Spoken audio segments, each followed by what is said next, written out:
Oke, assalamualaikum warahmatullahi wabarakatuh, sahabat Long Lanuk Channel. Apa kabar semuanya? Saya doakan kita semua dalam keadaan sehat walafiat, tanpa kurang satu apapun, serta selalu dalam lindungan Allah Subhanahu wa Ta'ala. Amin. Pertama-tama, saya mau ngucapin banyak terima kasih ya ke kalian semua yang sudah mendukung channel ini. Semoga channel ini terus berkembang, dan juga saya akan melakukan hal yang sama kepada kalian semua, akan terus mendukung kita semua, tentunya dalam hal yang positif ya. Nah teman-teman, kali ini kita di kandang lagi ya. Saya di konten kali ini ingin berbagi tips atau kiat atau cara yang biasa saya lakukan di kandang. Nah ini pasca wabah, kemudian juga ini memasuki musim pancaroba seperti itu ya, pergantian musim, dan dimana ini ternak-ternak kita biasanya rawan ya, karena pergantian musim itu cenderung ternak kita akan menyesuaikan kondisi lingkungan seperti itu, yang biasanya panas berubah jadi dingin seperti itu. Nah jadi apa saja kiat atau tips atau cara yang biasa saya kerjakan di kandang agar ternak di kandang tetap dalam keadaan prima, kandang tetap dalam keadaan aman. Ikuti terus Long Lanuk Channel.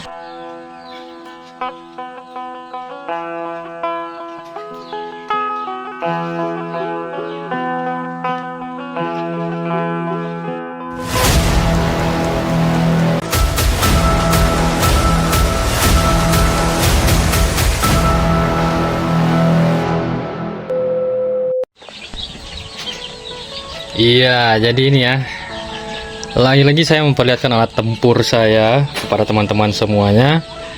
Di sini ada berbagai macam apa ya kita sebut ini, desinfektan atau biosecurity atau apalah ya ini ya, istilahnya di teman-teman masing-masing. Jadi di sini untuk penyemprotan kandang. Jadi ini kita padukan. Ini sabun pencuci piring, pemutih pakaian, desinfektan juga mereknya ada semua. Nah selain dari ini untuk bagian luar ya teman-teman, bagian luar kandang atau bagian luar, mohon maaf, bagian luar lah intinya, baik itu di luar tubuh ayam seperti itu. Kalau untuk yang dalam tubuh ayam apa, jadi ini jamu nih, ini jamu, ini juga jamu, ini isinya nih, ini jamu yang sudah kita fermentasi. Nah ini kita lakukan penyemprotan berkala, karena pasca wabah kemarin ini ikut ambil andil lah ya ambil bagian di dalam apa, mensterilkan kandang ya. Seperti ini juga, ini kita pakai untuk mencuci tempat minum, tempat pakan, dan lain sebagainya, peralatan kandang seperti itu. Nah ini juga untuk penyemprotan berkala, dan ini untuk ya seperti yang saya katakan tadi, biasanya dari musim panas ke musim hujan, biasanya semut-semut itu atau hewan-hewan kecil-kecil itu biasanya berpindah tempat seperti itu. Jadi untuk mencegah mereka masuk kandang, kita lakukan penyemprotan menggunakan ini yang menghindari nyamuk. Karena di tempat saya ini, coba lihat teman-teman, ini kebun, ini kalau masuk kita bilang itu semut hitam, semut api, itu ganas, itu sistem kelompok, itu bisa menewaskan ayam-ayam kita di kandang sekaligus kalau itu yang nyerang. Jadi kita antisipasi dengan ini, kita semprotkan di seluruh bagian kandang, baik di dalam maupun di luar kandang seperti itu, menggunakan ini jamu dan juga yang lainnya ini.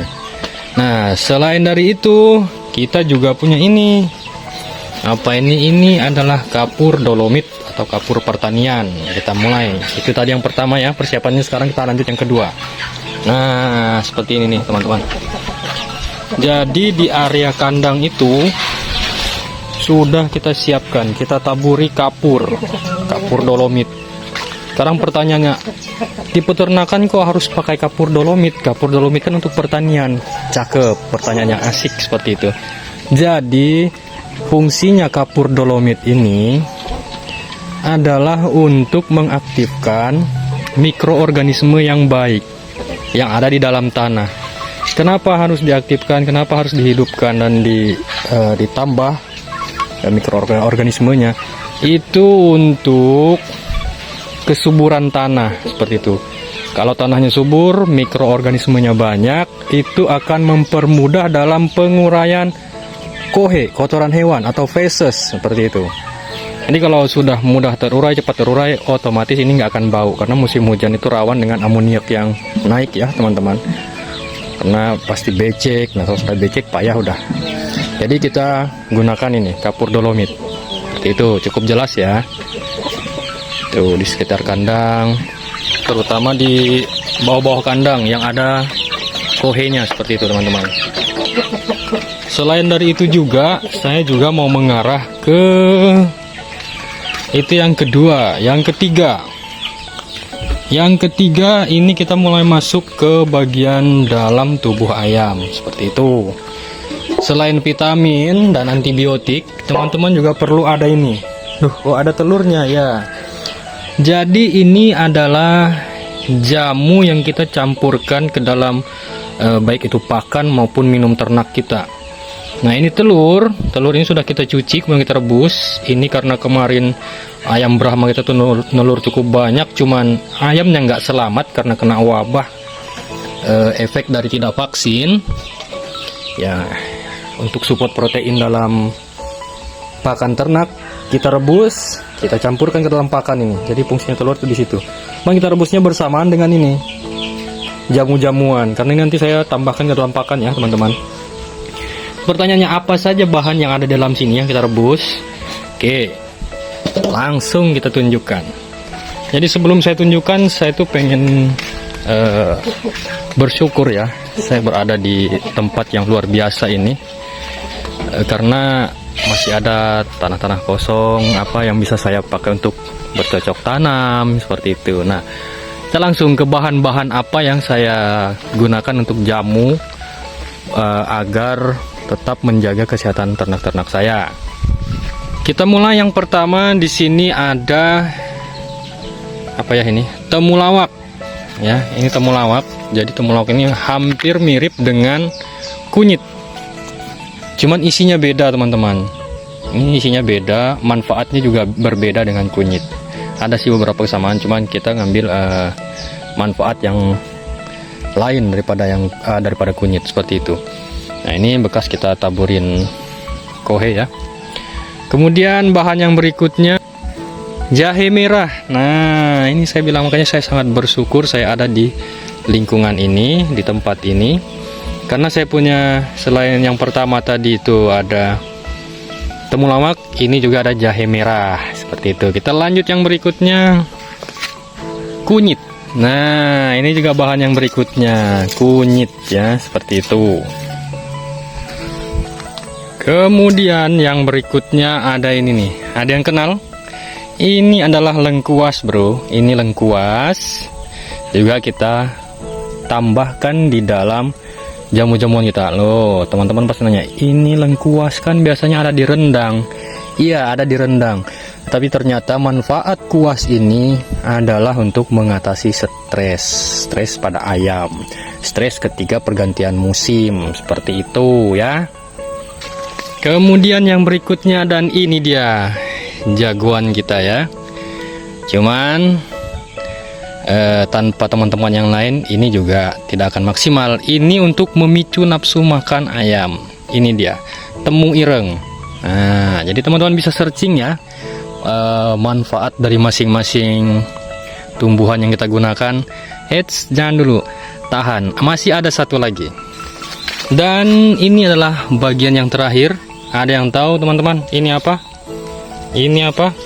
Ya, ini adalah kencur. Nah, manfaat kencur adalah meringankan gejala radang. Karena kalau pilek ayam itu biasanya radang ya, radang tenggorokan seperti itu. Nah, inilah salah satu solusinya. Jadi ini semua bahan ini kita campurkan. Itulah yang kita rebus, dan air rebusannya kita berikan kepada ayam, baik itu melalui air minum dan juga kita campurkan ke dalam pakan. Seperti itu. Jadi itu beberapa tips, kiat dan cara yang saya lakukan untuk ternak-ternak saya. Seperti itu. Dan kita lihat ini. Oh, ternyata ada telurnya. Udah ada telurnya ya.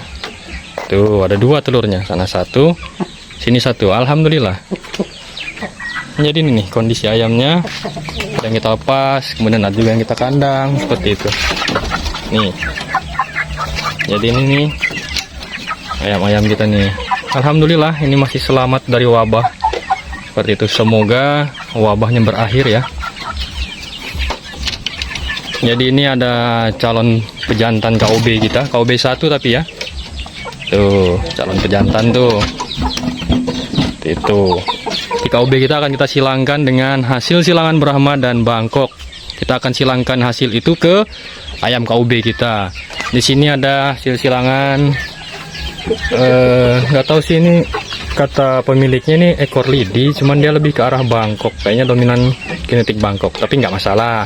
Ini juga akan kita silangkan ke KOB kita.